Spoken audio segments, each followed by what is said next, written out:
Hello, I'm Judy Kemp. I've been playing the flute since I was 10 years old.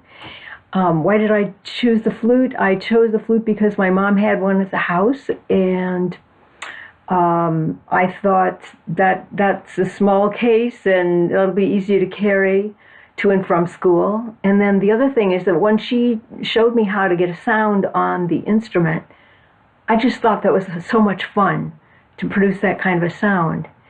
And so I stuck with it. And that piece that you just heard me play is Spring by Vivaldi, and I think it's a very cheerful way to start. Now, as I play a number of little musical examples for you, I'd like you to be paying attention to the sounds, the sizes, and the moods that you feel. I'm going to use some of the ancient forms of flutes to help you learn how to make a sound.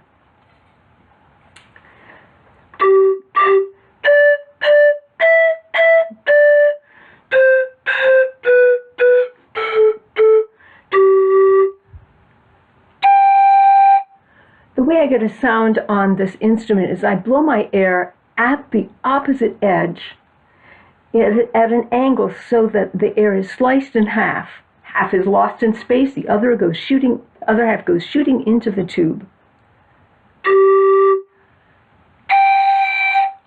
This is a panpipe, and you could make your own homemade panpipe by getting a set of bottles and putting different levels of water in them to displace some of the air, so it's like different sizes of air spaces. Or you could get different sizes of bottles. So, as you can see with the panpipe and the bottles, the largest is the lowest and the smallest is the highest. Now, if you have trouble getting the angle just right, what you need to do is you pouch your lower lip over the edge and you aim your air.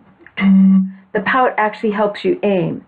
But there's a little experiment you can do to help learn the angle.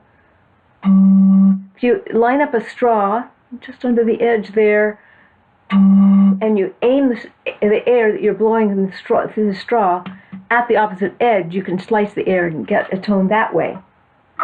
Now, I have another instrument, early instrument. It's the recorder. It works on the same scientific principle of edge tones, and it has its own mouthpiece, which is kind of like a straw. There's a rectangular channel there that goes all the way through the mouthpiece and comes out at the edge where the edge tone is produced. Now, if I don't, that's what it sounds like if I don't put it and close any of the holes. If I close the first hole, it's the thumb hole on the back, and then add some.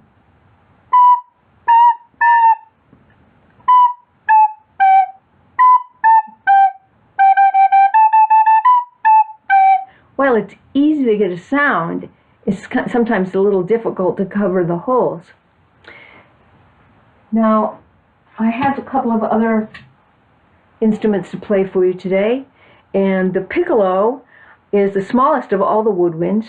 I'll start with a rather calm little piece and then finish with an exciting piece.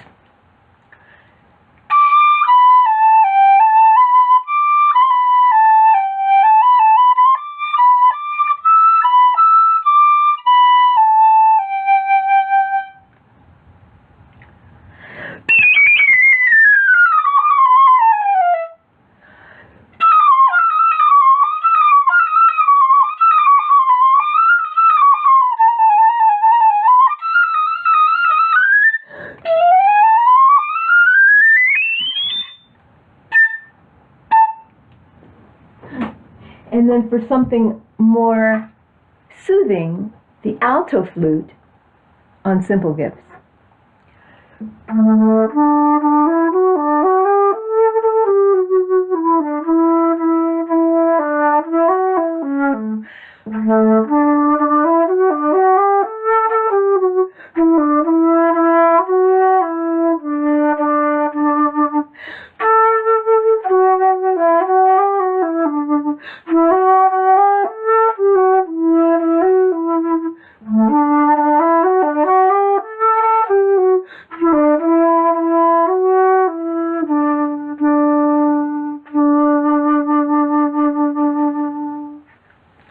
hope you've enjoyed the flute.